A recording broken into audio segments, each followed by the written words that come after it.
नमस्कार विद्यार्थियों, आप सभी का आपके अपने YouTube चैनल आरपीएस विद नवीन सेने में स्वागत है। विद्यार्थियों, आज हमारे राष्ट्रपति में जो वीडियो नंबर अपना 4 है, पार्ट 4 अपन स्टार्ट करने जा रहे हैं। तो इसमें क्या है, देखो, उन्मुक्तियां एवं विशेषाधिकार। इसमें क्या बताया गया है कि अनुच्छेद 361 के तहत भारत के राष्ट्रपति व राज्यपाल को अपने पदीय कर्तव्यों के निर्वहन में किए गए कार्यों के लिए न्यायालय में उत्तरदायी नहीं ठहराया जा सकता। क्यों?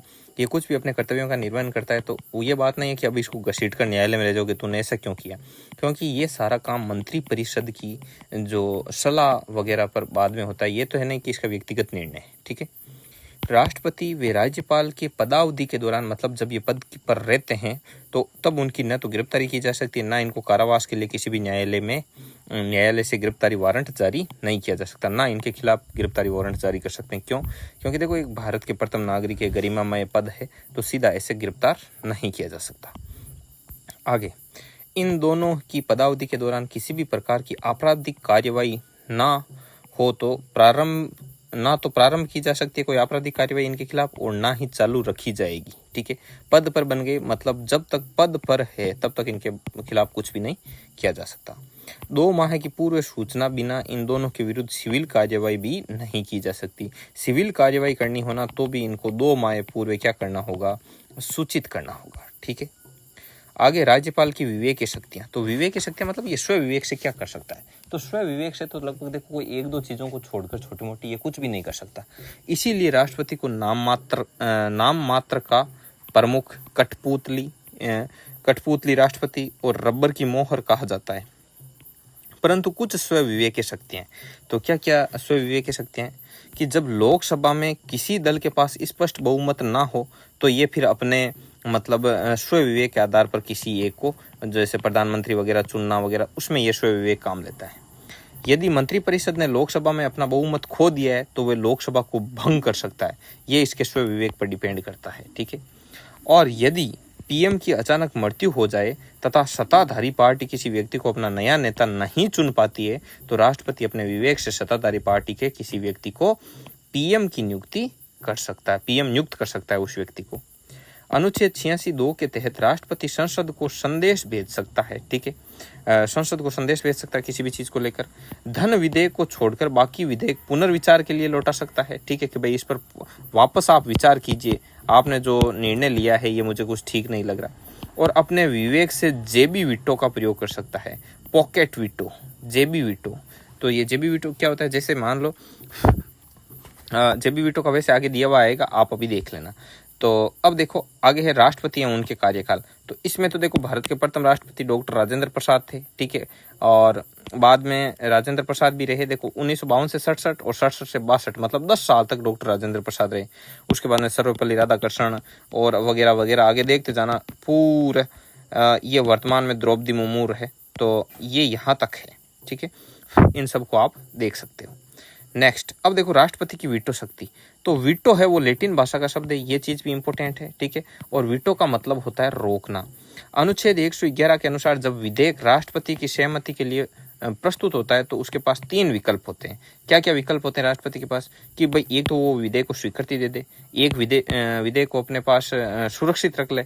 ठीक है। स्वीकृति को सुरक्षित, भाई स्वीकृति दे नहीं, अपने पास पॉकेट में रख सकता है। ठीक है। और क्या कर सकता है वह पुनर्विचार के लिए भी लौटा सकता है।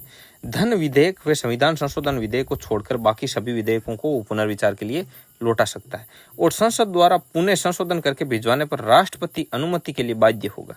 अब एक बार तो उसने पुनर्विचार के लिए लौटा दिया, लेकिन बार बार कोई पुनर्विचार थोड़ी करवाया जा सकता। उसके बाद में जब वो आएगा वापस विधेयक, तो उसको क्या करना होगा, पारित करना होगा, अनुमति देनी होगी, साइन करने होंगे। आगे देखो, संवैधानिक परंपरा के अनुसार राष्ट्रपति के पास 3 प्रकार की वीटो शक्तियां होती है। तो ये भी चीज इंपॉर्टेंट है, कितने प्रकार की वीटो शक्तियां होती है, तो 3 प्रकार की वीटो शक्तियां राष्ट्रपति के पास होती है, 3 प्रकार की। आगे बढ़ो। अगला, पहला है आंतरिक वीटो। आंतरिक वीटो है एक तो, और एक है निलंबनकारी वीटो, और एक और है जेबी वीटो। इन तीनों को इसमें अपन समझेंगे। ठीक है।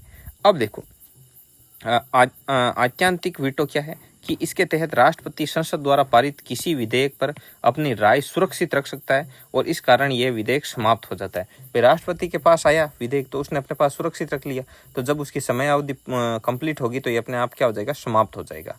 मुख्यतया ये वीटो दो स्थिति में लाया जाता है। ऐसा वीटो ये कब प्रयोग करता है, जब देखो गैर सरकारी सदस्यों के विधेयक के संबंध में कोई काम हो तब, और ऐसा सरकारी विधेयक जब मंत्रिपरिषद ने त्याग पत्र दे दिया हो लेकिन राष्ट्रपति की अनुमति मिलना शेष हो और नई मंत्रिपरिषद राष्ट्रपति को विधेयक पर अपनी सहमति न देने की सलाह दे। भाई पहले वाले मंत्रिपरिषद ने तो उनको दे दिया, पेश कर दिया राष्ट्रपति के पास, लेकिन अब जो नई मंत्रिपरिषद बनेगी वो इस विधेयक पर अपनी सहमति देगी नहीं, तो राष्ट्रपति क्या करता है, अपना निर्णय अपने पास ही रख लेता है। और राष्ट्रपति की ये वीटो शक्ति है वो मंत्रिपरिषद की सलाह पर निर्भर करती है। मंत्रिपरिषद, अब जैसे मान लो अगली नई मंत्रिपरिषद बने और वो बोल दे कि भाई हम तो इस चीज से सहमत हैं, तो फिर ये आगे उसको बढ़ा देता है। सर्वप्रथम इस शक्ति का प्रयोग 1954 में डॉक्टर राजेंद्र प्रसाद ने पेप्सू विनियोग विधेयक के मामले में किया था। तो पेप्सू विनियोग विधेयक के टाइम में कौन यहाँ के थे अपने राष्ट्रपति, तो ये भी ध्यान रखना है। तो doctor Rajendra Prasad, timing period 1954, और पेप्सू विनियोग विधेयक। आगे बढ़ते हैं, अगला है आपका निलंबनकारी वीटो। इसके अनुसार राष्ट्रपति संसद द्वारा पारित किसी विधेयक को, धन विधेयक और संविधान विधेयक को छोड़कर संसद को पुनर्विचार के लिए लौटा सकता है और संसद विधेयक पर पुनर्विचार करने के बाद संशोधन करके अथवा बिना संशोधन किए राष्ट्रपति के पास पुनः भेजती है तो राष्ट्रपति इस पर अपनी सहमति देने के लिए बाध्य होगा। और 1997 में डॉक्टर KR नारायण ने यूपी व बिहार में राष्ट्रपति शासन लगाने संबंधी प्रस्ताव पर इसका प्रयोग किया था। और पुणे 2006 में डॉक्टर APJ अब्दुल कलाम ने संसद अयोग्यता निवारण संशोधन अधिनियम के संबंध में भी इसका प्रयोग किया था। ठीक है, तो इसके अनुसार क्या है, पुनर्विचार के लिए लौटा था ना, इसको बोलते हैं निलंबनकारी वीटो। यदि अपने पास ही रख ले, देखो अब देखो 3 वीटो है, तो पहला वीटो क्या कहता है, पहला वीटो तो कहता है कि वो जो निर्णय होता है ना, जो स्वीकृति होता है ना, तो वो अपने पास सुरक्षित रख ले, तो इसको तो बोलते हैं आंतरिक वीटो। और यदि वो उसे पुनर्विचार के लिए लौटा दे तो इसे बोलते हैं निलंबनकारी वीटो। ये निलंबनकारी वीटो का प्रयोग यहाँ पर हुआ। और एक होता है जेबी वीटो। जेबी वीटो में क्या करता है, इसमें राष्ट्रपति ना तो सहमति देता है और ना ही असहमति और ना ही पुनर्विचार के लिए लौटाता है, वे विधेयक को एक अनिश्चित काल के लिए लंबित रखता है, उस पर अपना कोई भी निर्णय नहीं लेता। विधेयक आया है अपने पॉकेट में लेकर जेब में लिए घूमता है और इसी कारण इसको बोलते हैं जेबी वीटो। ठीक है, और जेबी वीटो का सर्वप्रथम प्रयोग राष्ट्रपति ज्ञानी जेल सिंह ने भारतीय डाक संशोधन विधेयक 1986 के संदर्भ में किया था। किसने किया था, यह नाम भी इंपॉर्टेंट है। तो ज्ञानी जेल सिंह, ज्ञानी आदमी थे, जेब में लिए घूम रहे थे, ज्ञानी जेल सिंह। और किसके लिए किया था, तो जो भारतीय डाक संशोधन विधेयक है ना, भारतीय डाक संशोधन विधेयक 1986, उसके लिए इसका प्रयोग किया था। ठीक है विद्यार्थियों, इसी के साथ जो अपना राष्ट्रपति वाला जो टॉपिक है वो हो जाता है कंप्लीट। ठीक है, टॉपिक है ये आपका कंप्लीट है। अब आप बताना कि ये वीडियो आपको किस प्रकार का लगा, इसके बारे में आपको कमेंट बॉक्स में कमेंट करके ज़रूर से ज़रूर बताना है। इस वीडियो को ज़्यादा से ज़्यादा लोगों तक इसके लिंक को शेयर करो, यही आपकी फीस है। ठीक है विद्यार्थियों, और आप लोग अपनी फीस ज़रूर भरोगे, ऐसा मैं आप पर छोड़ता हूँ, ये आपके स्वाभिमान का विषय है। तो विद्यार्थियों मिलेंगे अपन नेक्स्ट वीडियो में। और ये जितने भी जो नोट्स हैं ये प्राप्त करना चाहते हैं तो डिस्क्रिप्शन को खोलिए, सब प्रकार के नोट्स हैं। 2nd ग्रेड का जो कोर्स है वो हमने पॉइंट टू पॉइंट अपलोड कर रखा है, आप प्ले लिस्ट में जाकर इसका भरपूर आनंद उठा सकते हैं, फुल चीज़ फुल फोगट में। ठीक है, भरपूर आनंद उठाओ इसका। तो चलिए विद्यार्थियों मिलते हैं नेक्स्ट वीडियो में, तब तक के लिए जय हिंद, जय भारत।